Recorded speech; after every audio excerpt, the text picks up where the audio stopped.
Hello विद्यार्थी मित्रों, આપણે ધોરણ 11 માં ચેપ્ટર નંબર 12 ભણી રહ્યા છીએ થર્મોડાયનેમિક્સ।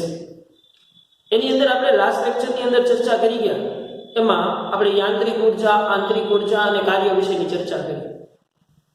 હવે આજથી જે ટોપિક શરૂ થઈ રહ્યો છે એ આ ચેપ્ટરનો હાર્ડ છે, જેનો ઉપયોગ તમારે થ્રુ ધ ચેપ્ટર બધા જ ઇક્વેશન્સની અંદર અને બધા જ ટોપિકની અંદર કરવાનો થશે। એટલે અહીંયા સમજી લેવું એ ખૂબ મહત્વનું છે। આપણે આજે ભણવાના છીએ એ અમુક થર્મોડાયનેમિક પ્રક્રિયાઓ ભણવાના છે અને એની અમુક કન્ડિશનો સમજવાના છે। નોર્મલ આદર્શ વાયુ છે એ કેવી રીતે રિએક્ટ કરે છે, P = μRT, એના વિશે તમે આઈ થિંક બધું જાણો છો ખૂબ સારી રીતે। પણ હવે જે આપણે આગળ વધવાનું જે છે એ કંઈક વાસ્તવિક વાયુઓ સાથે કામ કરવાનું છે। આપણને ખબર છે કે P = μRT જે છે એ આદર્શ વાયુ અવસ્થા સમીકરણ છે, અને આપણને ખબર છે કે આદર્શ વાયુ છે એ માત્ર એક કલ્પના છે, જ્યારે વાસ્તવિક વાયુઓ જે છે એ આના કરતાં ઘણી બધી જુદી રીતે રિએક્ટ કરે છે। તો એ વસ્તુ સમજવા માટે મારે અમુક થર્મોડાયનેમિક પ્રક્રિયાઓ સમજવી પડશે, જેને આપણે જુદા જુદા 3 ભાગમાં ડિવાઈડ કરવાની છે। એક અચળ તાપમાને થર્મોડાયનેમિક પ્રક્રિયા, અચળ કદે થર્મોડાયનેમિક પ્રક્રિયા અને અચળ દબાણે થર્મોડાયનેમિક પ્રક્રિયા। તાપમાન, દબાણ અને કદ, આ 3 ટર્મને ખૂબ સારી રીતે સમજવાની છે કે આ 3 માંથી એક પણ અચળ હશે તો કેવું કાર્ય થયું કહેવાય, બરોબર? એટલે મેક શ્યોર ભાઈ કે બધા ખૂબ જ અહીંયાથી ધ્યાન આપજો સારી રીતે, અને પછી આપણે એના રિલેટેડ એમસીક્યુ અને દાખલો ઉપર જશું। પણ આજે જે ચર્ચા કરવાની જે છે એ છે થર્મોડાયનેમિક પ્રક્રિયા।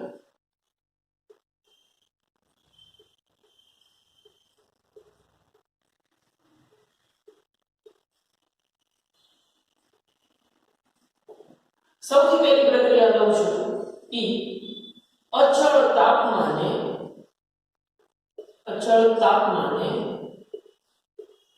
વાયુનું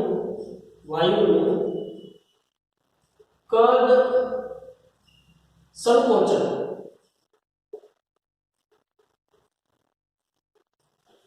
વાયુનું કદ સંકોચન કે વાયુનું કદ વિસ્તરણ એ તો પછીની વાત છે, પણ પહેલા માટે મહત્વનો શબ્દ એ છે કે અચળ તાપમાને થતી થર્મોડાયનેમિક પ્રક્રિયા કોને કહેવાય, બરાબર? એના માટે એક ઉદાહરણ ધ્યાનમાં લઉં છું, ખાસ બધા એના ઉદાહરણની ટર્મ દે આવી નાની નાની વાતો છે ને એને બહુ પહેલેથી હરકી સમજી જવાય, જેથી કરીને આગળ દરેક વસ્તુમાં મારે વારંવાર નવી વખત પાછી એકને એક વાત રિપીટ કરવાની જરૂર રહે નહીં। તો કે ભાઈ એક પિસ્ટન જેવી રચના મારે બનાવવી છે। પિસ્ટન જેવી રચના મતલબ તો કે ભાઈ આ એક આવું પાત્ર જે છે એ છે, આવું એક પાત્ર છે,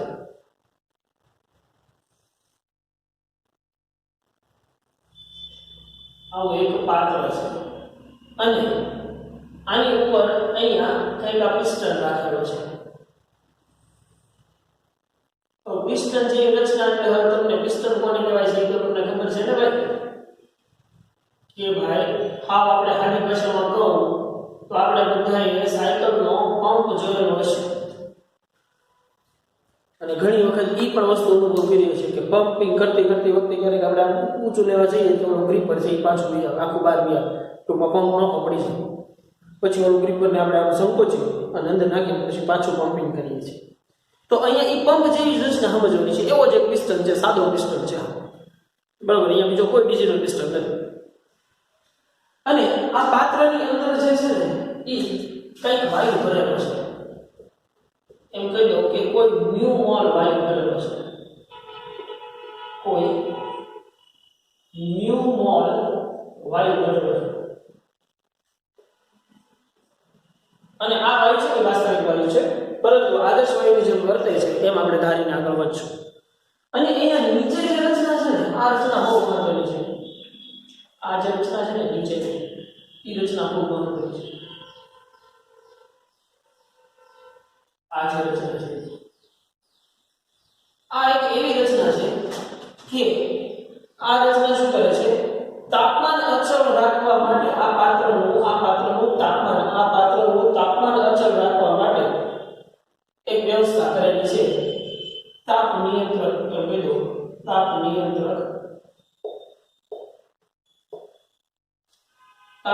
સ્લેબ કહી દો તો એમાં તમે આપેલો છે. અને આ પાત્રની દીવાલ જે છે ને એ ઉષ્મીય અવાહક છે. ઉષ્મીય અવાહક દીવાલ છે.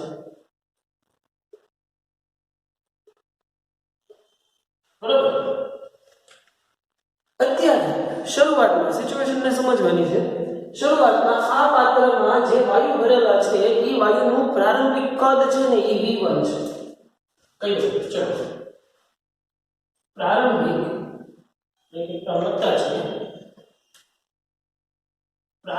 કદ કોઈ V1 કદ છે. અત્યારે આ પાત્રની અંદર જે મેં વાયુ ભરેલો છે ભાઈ એ વાયુનું કદ જે છે ને એ V1 છે. હવે હું શું કરું છું? આ પિસ્ટન છે ને એને ઉપરથી આમ કંઈક નીચેની તરફ ફોર્સ આપું છું, પ્રેશર આપું છું. સમજજો. તો શું થશે? તમને આરામથી ખબર પડે કે અહીંયા જ્યારે આ પિસ્ટનનું અહીંયા નીચે હું કંઈક શિફ્ટ કરાવી દઉં. ચલો આ પિસ્ટનને મેં અહીંયા સુધી શિફ્ટ કરાવી દઉં. ચલો આ પિસ્ટન છે ને એ હવે અહીંયા આવી ગયું છે.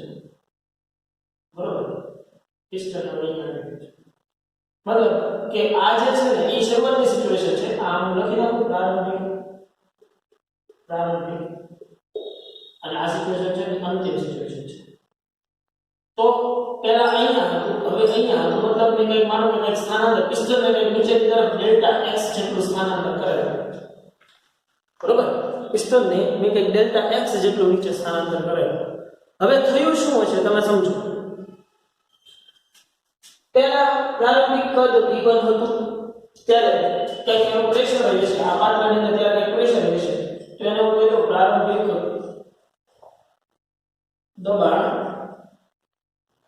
જે P1 હશે. હવે શું થશે? તો તમે કંઈક પિસ્ટનને બળ આપ્યું છે અને બળની દિશામાં કંઈક સ્થાનાંતર થયું છે.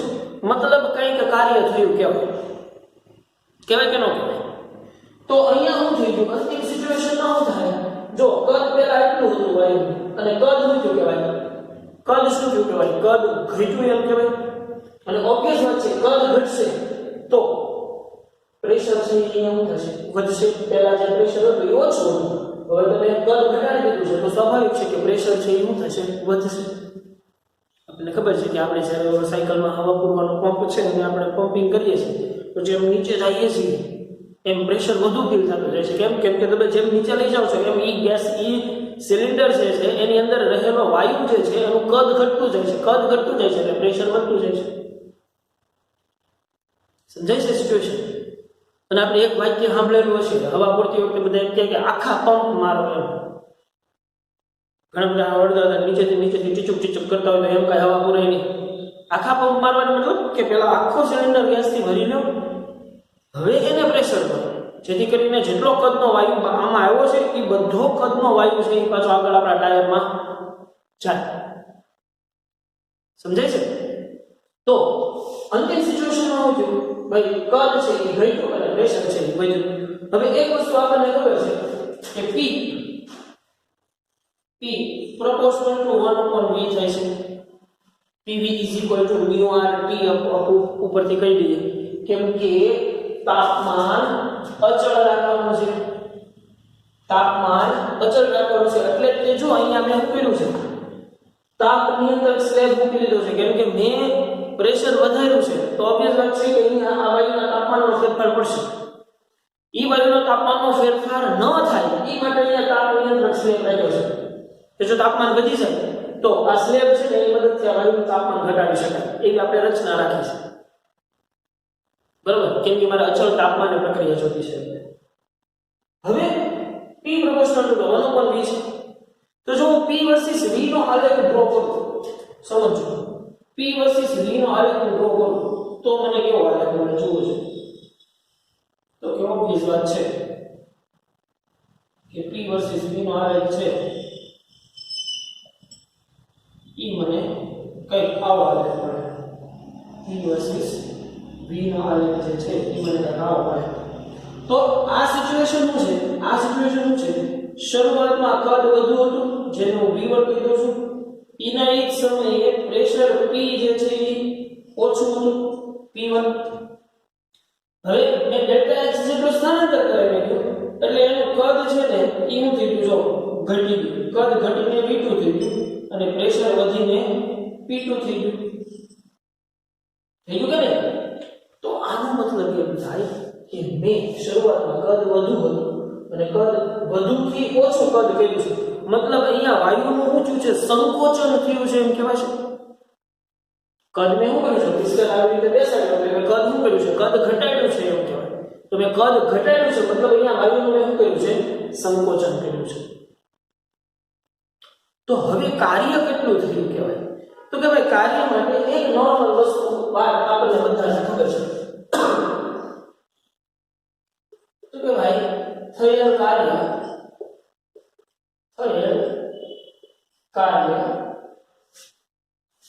હું એક આ વસ્તુ છે ને તે ડોટેડ લાઈનથી ડ્રો કરતો જાઉં છું એટલે તમને કમ્પાર્ટમેન્ટ જુદા પડતા જાય. થયેલ કાર્ય W શું થાય છે? F * D થાય. બળ ગુણ્યા સ્થાનાંતર.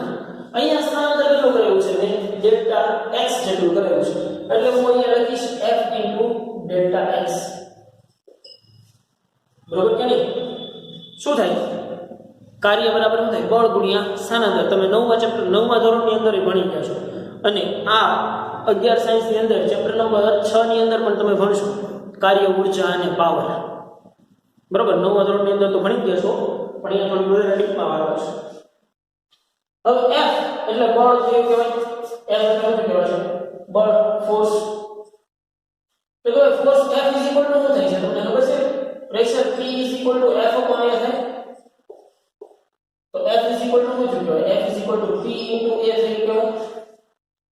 પ્રેશર, દબાણ કોને કહો છો? કે એકમ ક્ષેત્રફળ દીઠ લાગતા બળને દબાણ P કહેવામાં આવે છે. એ તો ખબર જ છે ને આપણને. દબાણ P = F/A થઈ કહેવાય. તો F = P * A છે. તો આ સમીકરણમાં મૂકો તો થયેલું કાર્ય આ ડેલ્ટા W થયો કેમ કે ડેલ્ટા x જેટલો નાનો મસ્ત ફેરફાર કર્યો ત્યારે થતું કાર્ય. હવે તમારે શું કરવાનું છે? કુલ V1 થી કદ V2 સુધી લઈ જાવ ત્યાં સુધી કુલ કેટલું કાર્ય કરવું પડે છે? તો એ બધા કાર્યનો હું કરી નાખીશ સરવાળો. ડેલ્ટા x જેટલું કાર્ય કરવા માટે આટલા બળની છે આટલું કાર્ય થયું કહેવાય W ડેલ્ટા W. F ની જગ્યાએ P * A * ડેલ્ટા x. હવે A છે એ શું છે? ક્ષેત્રફળ છે. ડેલ્ટા x છે એ શું છે? સ્થાનમાં થતો ફેરફાર. તો જો તો A * ડેલ્ટા x અથવા તો A * x અથવા તો A * D અથવા તો A * L અથવા તો A * H અથવા તો A * B એ બધી વસ્તુ શું દેખાડે? કદ દેખાડે. મીટર સ્ક્વેર * મીટર એટલે મીટર ક્યુબ કોનો એકમ છે? કદનો એકમ છે. પણ અહીંયા ડેલ્ટા છે તો ખાલી V નહીં લખાય, ડેલ્ટા V લખવું પડશે. તો કે ભાઈ delta W = P * delta V. મતલબ કે કેટલો કદમાં ફેરફાર થયો એની પર આધાર રાખે. હવે મારું કદ ક્યાંથી ક્યાં સુધી જાય છે? તો કે ભાઈ કદ V1 થી ઘટીને V1 જો ચોકર કરું છું કદ V1 થી ઘટીને V2 થઈ જાય છે. ત્યાં સુધી થતું કુલ કાર્ય બરાબર કેટલું થાય? તો કે કુલ કાર્ય થશે sigma of delta W. Sigma of delta W ક્યાંથી ક્યાં સુધી? તો કે V1 થી V2 સુધી. સમજાય છે કે નહીં વાત? આ જે છે ડેલ્ટા W મને જે અહીંયા મળ્યું છે આ કોના માટે છે? તો ભાઈ નાનો વસ્તુ ડેલ્ટા x જેટલો ફેરફાર હોય ને ત્યારે થતું કાર્ય. પરંતુ કદ મારે કેટલું કરવાનું છે? V1 થી ઘટાડીને V2 સુધીનું એટલું કદ ઘટાડી દેવાનું છે. તો થતું કુલ કાર્ય તો કે આવા ઘણા બધા ડેલ્ટા W હશે તો એનો ગણવાનો સરવાળો ક્યાંથી? V1 થી V2 સુધીનો. તો તમને સમીકરણ છે એ કઈ આવું મળે કે ભાઈ W = સિગ્મા ઓફ V1 થી V2. આ સિગ્મા ની વેલ્યુ તો તમને ખબર છે સિગ્મા એટલે શું થાય? સમ ઓફ આદિ ભાષામાં કહીએ તો સમ ઓફ ડેલ્ટા W બરાબર શું છે? P * delta V. પરંતુ જો ડેલ્ટા x ની લિમિટ રેસ્ટ હું 0 લઉં તો મતલબ કે delta x limit raise to 0 લઉં તો મતલબ કે જે મેં ડેલ્ટા x જેટલો ફેરફાર કર્યો છે એ જો ખૂબ જ સૂક્ષ્મ ફેરફાર લઉં તો મતલબ મારે હાવ નાના નાના ફેરફાર માટેની કાર્યની ગણતરી કરવી હોય તો આ જે સરવાળો છે એ શેમાં રૂપાંતર થઈ જશે સંકલનમાં. જેની ચર્ચા આપણે એક વખત ઓલરેડી અગાઉ કરી ચૂક્યા છે કે જ્યારે ખૂબ જ નાના રેશિયોની વાત હોય મતલબ ડેલ્ટા x 0 ની નજીક હોય મતલબ ખૂબ જ સૂક્ષ્મ ફેરફાર માટે વાત કરતા હોઈએ ત્યારે આ સરવાળો છે એ શેમાં રૂપાંતર પામી જશે સંકલનમાં રૂપાંતર પામી જશે. તો હવે શું થઈ ગયું તમારી પાસે કાર્ય તો કે ભાઈ કાર્ય w is equal to સંકલન ઓફ p into ડેલ્ટા ને લખેલા છે dv લખી શકાય છે કે નહીં અને સંકલન ક્યાંથી ક્યાં સુધીનું કરવાનું છે v1 થી v2 સુધી સંકલન ક્યાંથી ક્યાં સુધી કરવાનું છે v1 થી v2 સુધી. તો હવે એનાથી આગળ પાછા વધીએ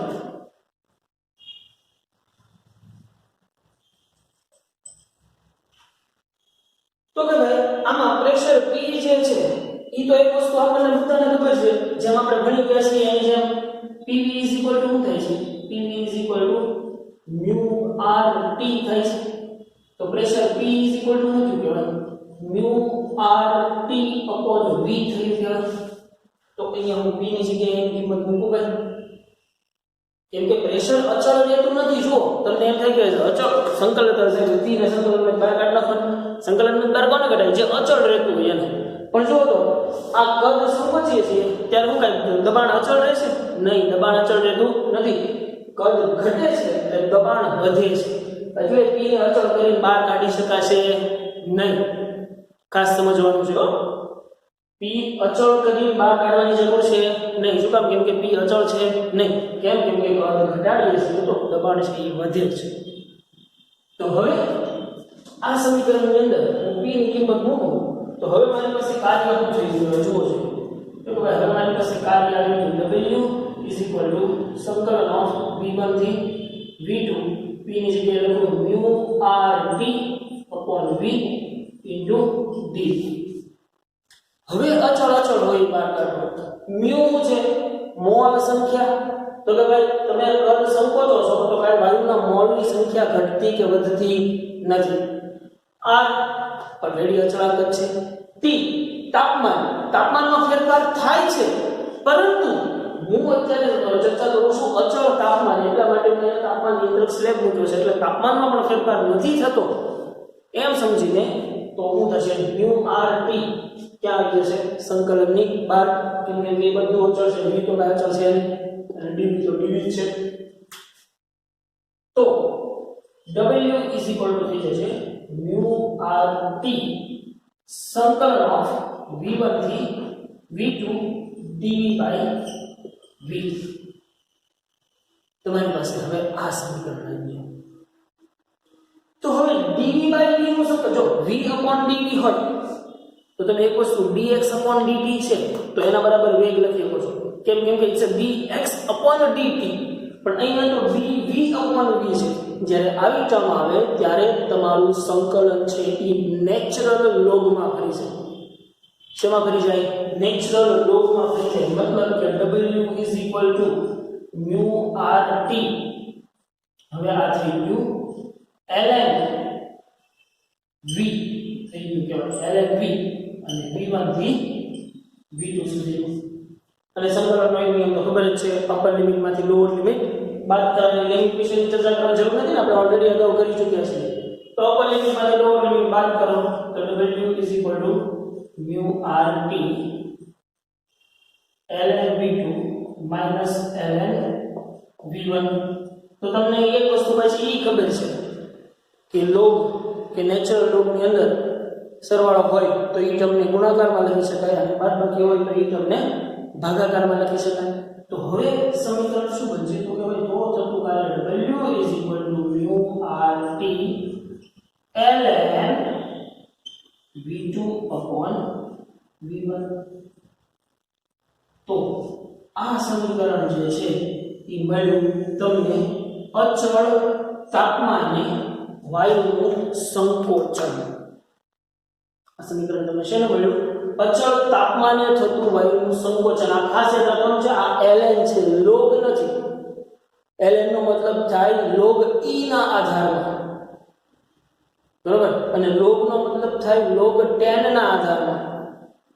એટલે કોઈ મહેરબાની કરીને આને લોગ નો સમજવો, નેચરલ લોગ છે, ln છે, બરોબર ને? હવે તમને નેચરલ લોગ ને લોગ વિશે તો ખબર પડી જ ગઈ છે કે e ના આધારમાં e ની ઘાતમાં શું કહેવાય, બરોબર. બટ હવે અચળ તાપમાન વાળી સિચ્યુએશનમાં એક ટર્મ સમજવા જેવી છે. V2/V1 છે તો જુઓ જોઈએ V2/V1 કે જે નો ગુણોત્તર કેવો આવશે?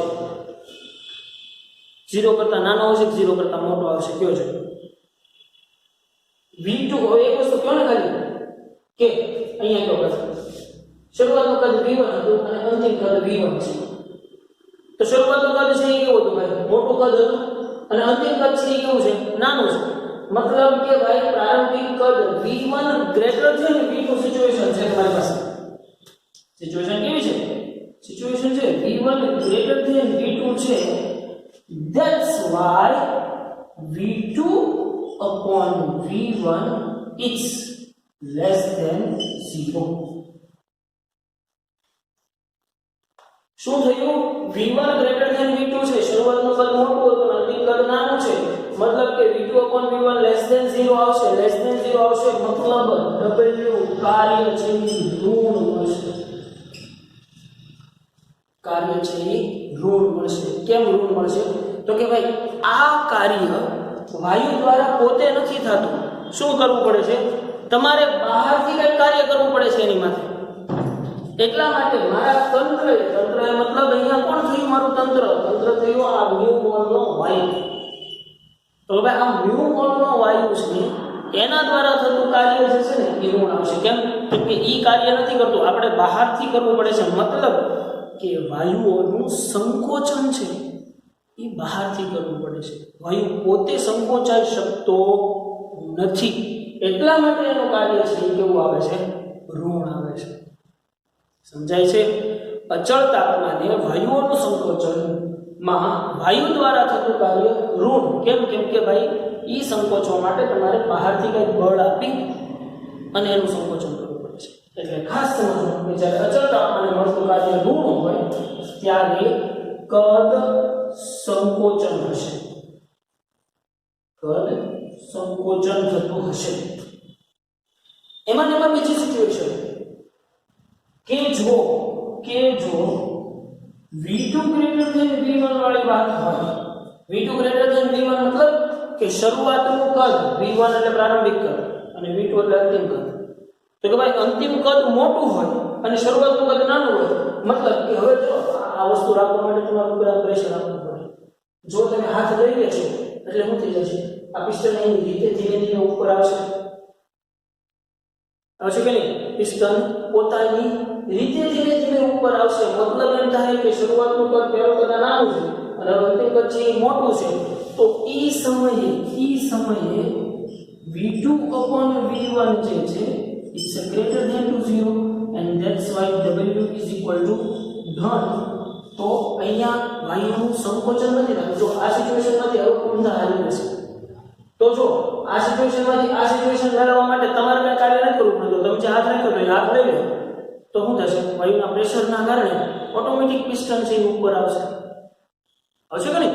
વાયુનું પ્રેશર જે તો પહેલા બનાવેલું હતું, હાથ હટાવી રહ્યો છે તો શું થઈ ગયું? એના પિસ્ટન જે છે એના પ્રેશરના કારણે ઓટોમેટિક ઉપર આવે છે. તો એ ઓટોમેટિક ઉપર આવે છે એટલે ત્યારે કોણ કાર્ય કરે છે? આ વાયુ કાર્ય કરે છે. એટલે તંત્ર દ્વારા થતું કાર્ય કેવું મળે છે? ધન મળે છે. સમજાય છે? લાસ્ટ લેક્ચરની અંદર આપણે ધન ઋણની ચર્ચા કરતા હતા કે તંત્ર વડે કાર્ય થાય તો ધન અને તંત્ર પર કાર્ય થાય તો ઋણ. મતલબ કે કદ વિસ્તરણ જે છે ત્યારે કાર્ય કેવું થશે? કદ વિસ્તરણ ત્યારે જે કાર્ય થાય છે એ કાર્ય કેવું મળે છે? ધન મળે છે. સમજાય છે કે નહીં ભાઈ? સિચ્યુએશન આરામથી સમજવા જેવી વસ્તુ છે. હવે એક વખત અચળ તાપમાન વાળી વસ્તુ સમજાઈ ગઈ ને તો પછી અચળ દબાણ અને અને અચળ કદ વાળી વાત તો હા પપ્પુ જેવી છે, સિમ્પલ. ક્લિયર ભાઈ? જો મેં અહીંયા કાર્ય કર્યું છે વાયુ ઉપર, એટલે મને અહીંયા કાર્ય ઋણ મળ્યું. પરંતુ જેવું મેં પિસ્ટન દબેલો છે, હું પિસ્ટન મૂકી દઉં તો પિસ્ટન પોતે પોતાની રીતે ઉપર આવે છે. મતલબ એને ઉપર કોણ પ્રેરે છે? આ અંદર રહેલા વાયુનું પ્રેશર એને ઉપર પ્રેરે છે. મતલબ કે જ્યાં વાયુ કાર્ય કરે છે એટલે એના માટેનું કાર્ય શું હોય? ધન. મતલબ કે અચળ તાપમાને કદ સંકોચન દ્વારા મળતું કાર્ય ઋણ થશે અને અચળ તાપમાને કદ વિસ્તરણ દ્વારા થતું કાર્ય ધન છે. સિમ્પલ વસ્તુ છે. આ બધી જ વસ્તુ જે છે ને એને કંઈક લખી રાખવાની છે તમારે. તમારા મટીરિયલમાં આપેલી જ છે ડેરિવેશન, પણ જ્યાં જ્યાં તમને આમાંથી જે પોઈન્ટ લાગે એ પોઈન્ટને નોટ કરી લેવા પડશે. બરોબર છે? તો હવે આપણે ઘડીકવાર માટે સ્ક્રીન છે એને ઓફ કરી અને અચળ દબાણ અને અચળ કદ વાળી વાત છે એ પણ જોઈ લઈએ. બરોબર? તો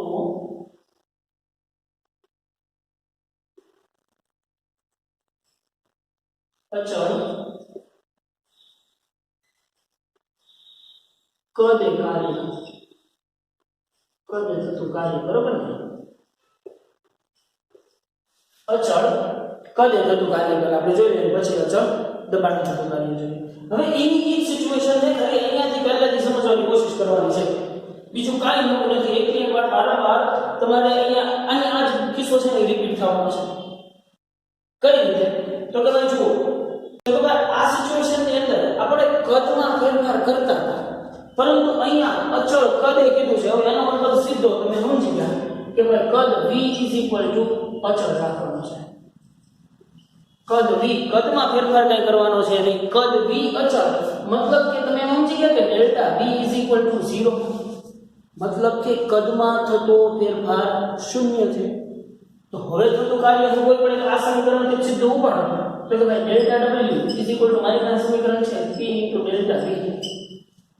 હવે અચળ કદે થતું કાર્ય છે તો ડેલ્ટા v 0 છે. તો ડેલ્ટા w શું થઈ જાય? 0. ધેટ્સ મીન કે w પણ 0 થશે.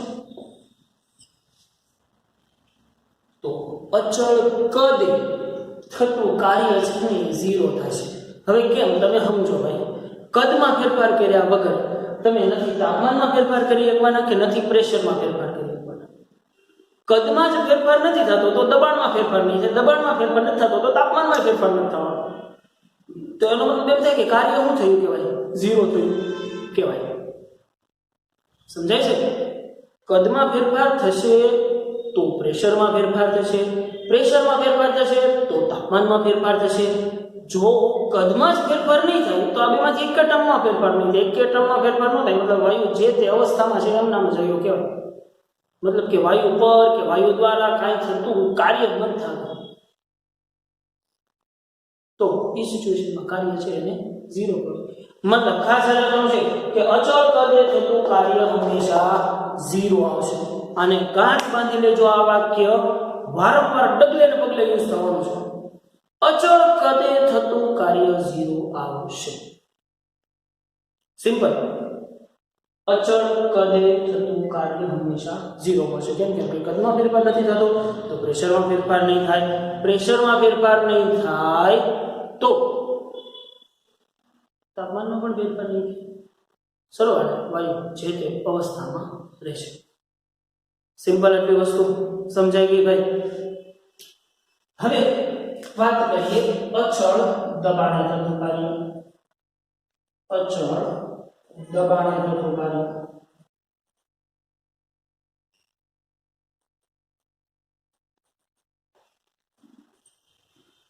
તો કે ભાઈ અચળ દબાણ મતલબ p બરાબર અચળ છે. દબાણ અચળ રાખવું છે અને છતાંય કદમાં નાનો કે મોટો ફેરફાર કરવો છે. તો સમજજો અહીંયા. તો મારા માટે થયેલું કાર્ય ડેલ્ટા w તમે શું કરો? ડેલ્ટા w તો ખબર છે p ડેલ્ટા v. તો અહીંયા તો જો સીધું p અચળ કરી દીધું છે. જો આ બધી લંબ આપણે શું કામ કરવી પડે? કેમ કે ભાઈ p અચળ નહોતો, હવે p અચળ છે તો તમને ખબર પડી કે દબાણનો ફેરફાર p બરાબર અચળ છે. તો p બરાબર અચળ હોય તો થતું કાર્ય w p ડેલ્ટા v અનુસાર બદલાય, મતલબ w p v2 v1. શું થયું? સિમ્પલ વસ્તુ થઈ ગઈ. p v2 v1 તો અચળ દબાણે થતું કાર્ય w p v2 v1. અહીંયા પણ સેમ ઈ જ શરત લાગુ પડશે. જો એની જ કન્ડિશન લાગુ પડશે. આમ તો અહીંયા લખી નાખી, આમાં નાના મુદ્દા લખી કે જો v1 ગ્રેટર ધેન v2 હશે, જો v1 ગ્રેટર ધેન v2 હશે મતલબ કે ભાઈ તો w કેવું મળશે? ઋણ મળશે. મતલબ જો v1 ગ્રેટર ધેન v2 મતલબ શરૂઆતનું કદ મોટું અને અંતિમ કદ નાનું, તો કાર્ય કેવું મળશે? ઋણ મળશે. મતલબ કદ સંકોચનની વાત છે.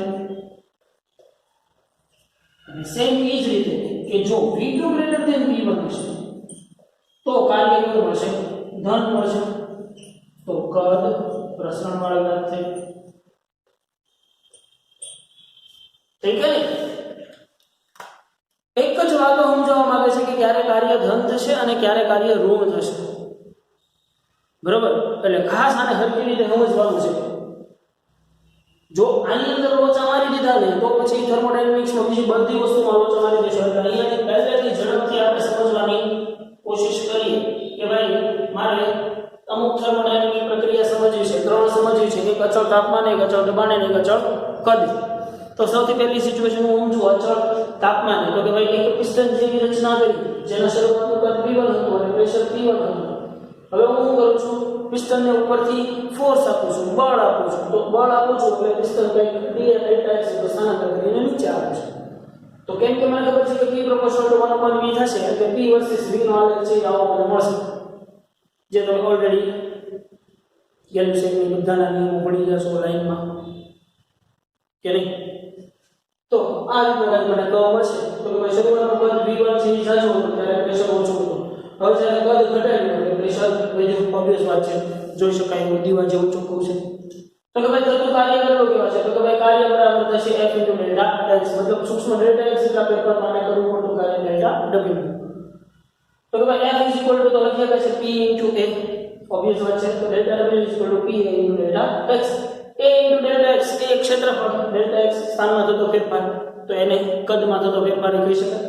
તો a ડેલ્ટા x ની જગ્યાએ લખી શકાય ડેલ્ટા v. પણ આપણે એક વસ્તુ ખાસ સમજવાનું છે કે v1 ઘટીને v2 થઈ છે, મતલબ કદ v1 મોટું હતું અને v2 છે એ કેવું છે? નાનું છે. તો કુલ થતું કાર્ય v1 થી છે v2 સુધીનું થતું કાર્ય આવા ઝીણા ઘણા બધા ડેલ્ટા w ના સરવાળા જેટલું થાય. પરંતુ જો મારા ડેલ્ટા x ની લિમિટ મતલબ આજે જે હું પિસ્ટનની ફેરફાર લઉં છું એની લિમિટ રેસ ટુ 0 લો, ખૂબ જ સૂક્ષ્મ ફેરફાર માટે જો હું વાત કરું તો delta x limit raise to 0, તો સરવાળો છે એ શેમાં રૂપાંતરવાનું જશે? સંકલનમાં v1 થી v2 p dv. તો કે ભાઈ p અચળ છે નહીં એટલા માટે p મારે કંઈક ટર્મ ગોતવી પડશે. p μrt, તો μrt/v. તો p ની કિંમત જે છે એ હું આ સમીકરણમાં મૂકું તો μrt/v dv. તો v1 થી v2 સુધીનો dv/v. હવે ખાસ યાદ રાખવાનું છે dv/v છે એટલે ઇટ્સ બીકમ ln. e ના આધારમાં સંકલન થશે. તો e ના આધારનું સંકલન જેને નેચરલ લોગ કહેવામાં આવે છે, તો નેચરલ લોગ ln v છે વેલ્યુ તો v2 થી v1 થી v2 સુધી અપર લિમિટમાંથી લોઅર લિમિટ બાદ કરો તો ln v2 v1 મળશે. આપણને ખબર છે કે લોગ કે નેચરલ લોગની અંદર જો સરવાળો હોય તો એ ગુણાકારમાં ફેરવાય છે અને જો બાદબાકી હોય તો એ ભાગાકારમાં ફેરવાય છે. તો આને હું આ રીતે પણ લખી શકું μrt ln v2/v1. But term શું યાદ રાખવાની છે? આ સૂત્ર કોઈ યાદ રાખી લો છો અચળ તાપમાન એટલે μrt ln v2/v1. v1 greater than two v2 છે એટલા માટે v2/v1 છે ઇટ્સ લેસ ધેન 0 આવશે. મતલબ કે અહીંયા કાર્ય જે છે એ કેવું મળશે? ઋણ મળશે. કાર્ય ઋણ મળશે એટલે એ કદ સંકોચન થયું કહેવાય. મતલબ કે વાયુ પોતાની રીતે કદ સંકોચન કરી શકશે નહીં. એના માટે તમારે કંઈક બહારથી કાર્ય કરવું પડશે. આપણું તંત્ર છે એ જાતે કાર્ય કરી શકશે નહીં, એટલા માટે કાર્ય ઋણ છે. સિમ્પલ. અને જો v2 greater than v1 situation કે ભાઈ શરૂઆતનું કદ નાનું અને અંતિમ કદ મોટું હોય, મતલબ એવું તો ક્યારે થાય કે જ્યારે વાયુ પોતે સ્પ્રેડ થતો હોય ત્યારે. તો વાયુ પોતે સ્પ્રેડ થાય છે, તો વાયુને સ્પ્રેડ કરવા માટે તમારે કાંઈ કરવાની જરૂર છે નહીં. જે તમે પિસ્ટનને દબાવેલો છે એને ત્યાંથી હાથ લઈ લો તો પિસ્ટન પોતાની રીતે જ ઉપર જશે, પોતાની રીતે ઉપર નથી જતો, પણ એને નીચેથી વાયુઓ પ્રેશર કરી અને ઉપર મોકલે છે. મતલબ કે વાયુઓ કંઈક કાર્ય કરે છે, એટલા માટે એનું કાર્ય છે એ ધન આવે છે. કેમ કે ત્યાં મારા તંત્રએ કાર્ય કર્યું છે અને જેને કદ વિસ્તરણ કહેવામાં છે. તો કદ સંકોચન દરમિયાન કાર્ય હંમેશા ઋણ અને કદ વિસ્તરણ દરમિયાન કાર્ય હંમેશા ધન. સિમ્પલ વસ્તુ છે. તો એની પછીની બીજી બે ટર્મ સમજી લઈએ. અચળ કદે થતું કાર્ય અને અચળ દબાણે થતું કાર્ય. અચળ કદે થતું કાર્ય તો કે ભાઈ કદમાં થતો ફેરફાર 0, કદમાં થતો ફેરફાર જ 0 જે છે તો કાર્ય પણ શું થઈ જશે? 0 થઈ જશે. મતલબ કદમાં ફેરફાર કરશો જ નહીં તો તાપમાનમાં ફેરફાર નથી થવાનો, તાપમાનમાં ફેરફાર નથી થવાનો, દબાણમાં ફેરફાર નથી થવાનો. મતલબ કે કાંઈ કાર્ય થયું જ નથી. એમ કેમ નથી? તમે કર્યું નથી, મેં કર્યું. આ કાર્ય આપણે કર્યું કહેવાય અને આ કાર્ય તંત્રએ કર્યું કહેવાય. મેં કામ કર્યું તંત્ર ઉપર એટલે એનું કાર્ય ઋણ આવ્યું. અને જો મારી દૃષ્ટિકોણથી જોવામાં આવું તો મેં ધન કર્યું પરંતુ કાર્ય અને એનું જે કરેલું કાર્ય છે એ ઋણ થઈ ગયું. એવી જ રીતે અચળ દબાણ માટે થતું કાર્ય. અચળ દબાણ એટલે P અચળ તો P ડેલ્ટા V. તો P અચળ છે તો પછી અહીંથી આ કાંઈ રામાયણ કરવાની જરૂર રહે નહીં. તો P અચળ છે તો P delta V, P V2 V1. પણ એમાં તે સેમ સિચ્યુએશન કે v1 ગ્રેટર ધેન v2 હોય તો કાર્ય ઋણ મળશે, જેને કદ સંકોચન કહેવામાં આવશે, અને v2 ગ્રેટર ધેન v1 હોય તો કાર્ય ધન મળશે, જેને કદ પ્રસરણ અથવા કદ વિસ્તરણ કહેવામાં આવશે. સિમ્પલ. આ આટલું બોર્ડ વર્ક છે ને હું અત્યારે સ્ક્રીનની બહાર નીકળું છું. તમારે સ્ક્રીનશોટ લેવો હોય કે જે કાંઈ કરવું હોય તે કરી, પરંતુ આ બધી વસ્તુ હળંગ તમારે એક સરખી યાદ રાખી લેવાની છે અને સમજી જવાની છે. આની ઉપરથી ઘણા બધા દાખલાઓ જે છે એ ગણવાના થશે, એટલે મેક શ્યોર કે હોય તો સ્ક્રીનશોટ લેવો હોય તો અત્યારે તમે લઈ શકો.